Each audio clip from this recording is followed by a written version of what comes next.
Yan, hello mga kabos, magandang hapon po sa inyong lahat. For today's video guys ay i-share ko naman po sa inyo kung paano gumawa ng isang uri ng bulaklak na naman ang aking gagawin mga kabos. So for today's video guys ay gagawa po tayo ng isang uri ng bulaklak at sana inyo pong itong magustuhan. So paano gawin? Let's start. So una guys ay gagawa tayo ng 4 finger bubble. So twist lang po natin. Tapos isang finger bubble, tapos i-air twist po natin. Tapos isang ano guys, isang 1 and 1/2 connect natin dito.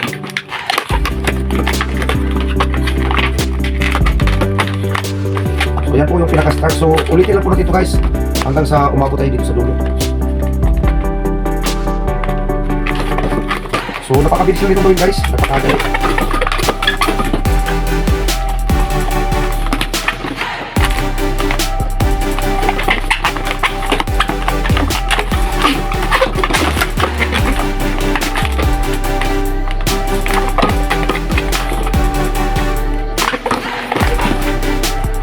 Twist na natin.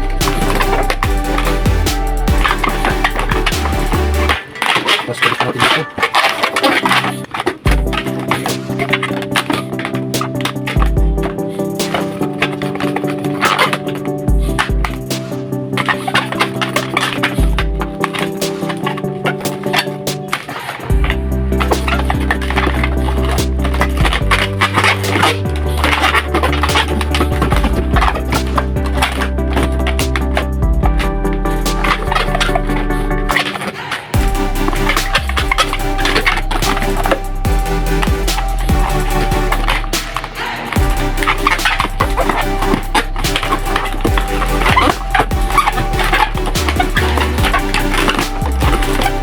So ipipix lang natin guys. So yung ating ginawa guys ay 1, 2, 3, 4, 5 lang yung total. So pwede po natin itong gawin 6 guys, ipili ko sa inyo. So hanggang 5 lang muna tayo at sumagad na yung ating dulo ng ating yung balloons.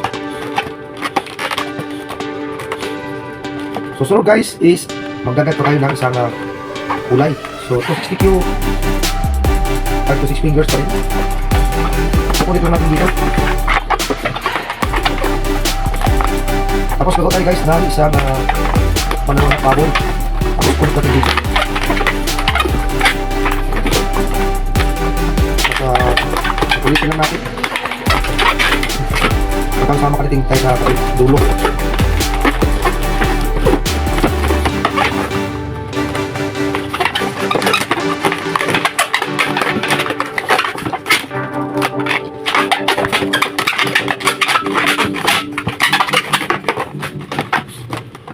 So yan po guys, yung kanyang itsura. So ulitin lang ulit natin guys na medyo malaki. Mas malaki siya dito sa nauna. So mga 3.5 finger bubble.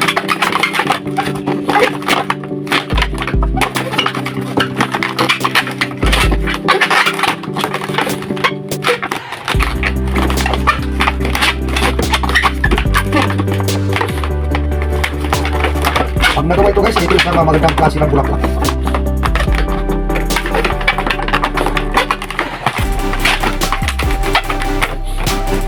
So yan po guys yung pangalawang ikot natin.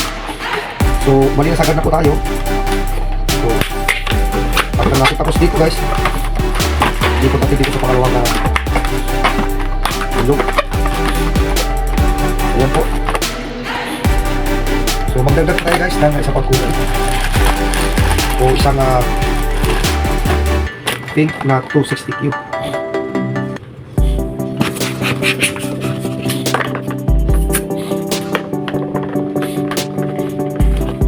So salamat guys sa inyong suporta, sa inyong pagsama, sa inyong mga komento doon po sa aking mga ginagawang video.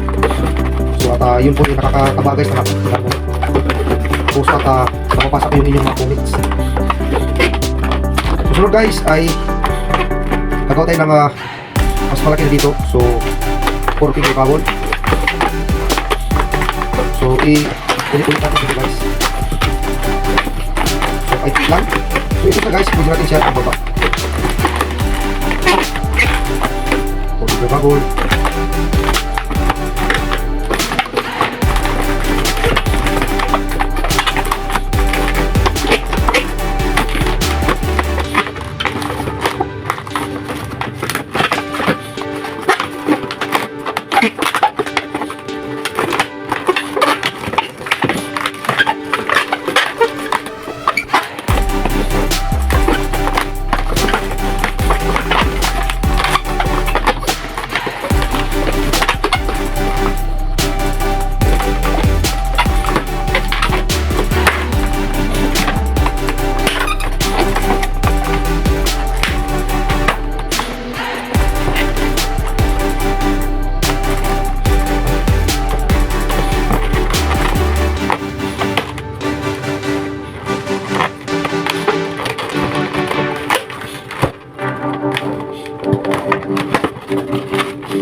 ayos lang natin.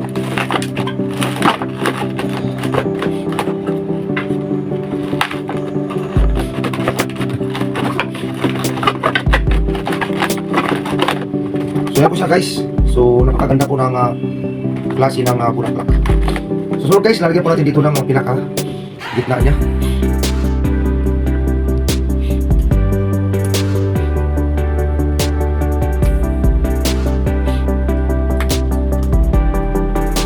So ito po siya guys, yung ating ilalagay dito sa gitna.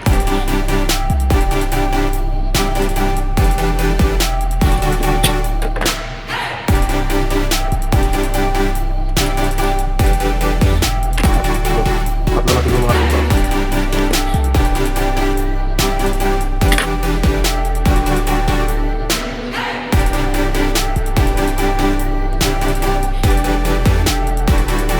So sunod guys, insert lang natin dito.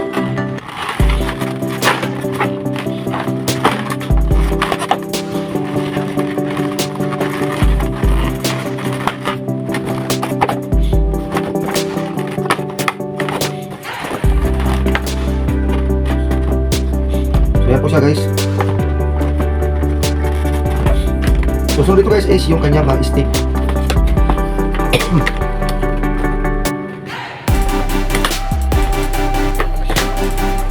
I-connect lang natin dito.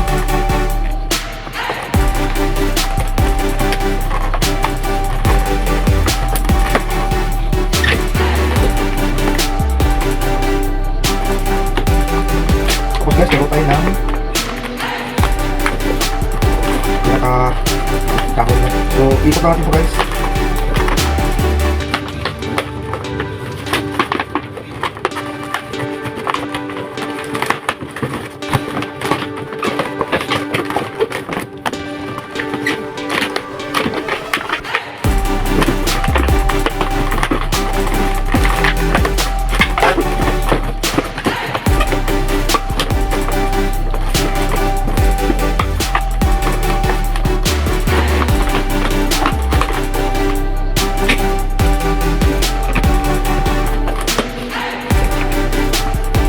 Guys, ang ating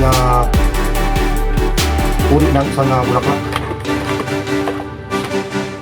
So mayroon din akong ginawa dito guys na isang kulay. So white and red naman yung aking ginawang kombinasyon. So, pero ano lang siya guys, 5 lang yung ginawa ko dito. So ito ay 5 rin pala. So lalagyan lang ito natin guys ng steam.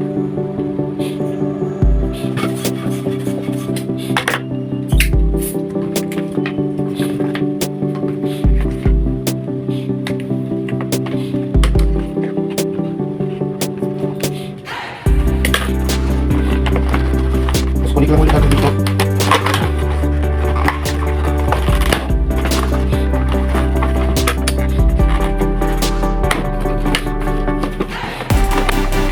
So gagawa tayo guys ng kanyang dahon.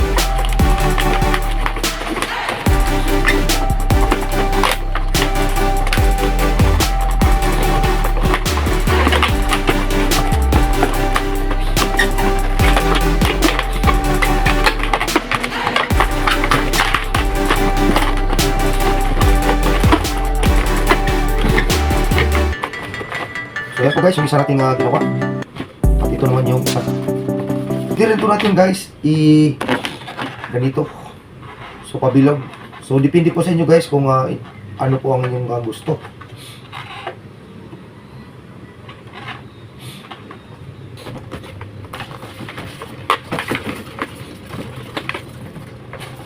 So yan po guys ang ating matatapos lang gawin na klase ng bulaklak. So sana guys ay inyo kung nagustuhan yung aking ginawa.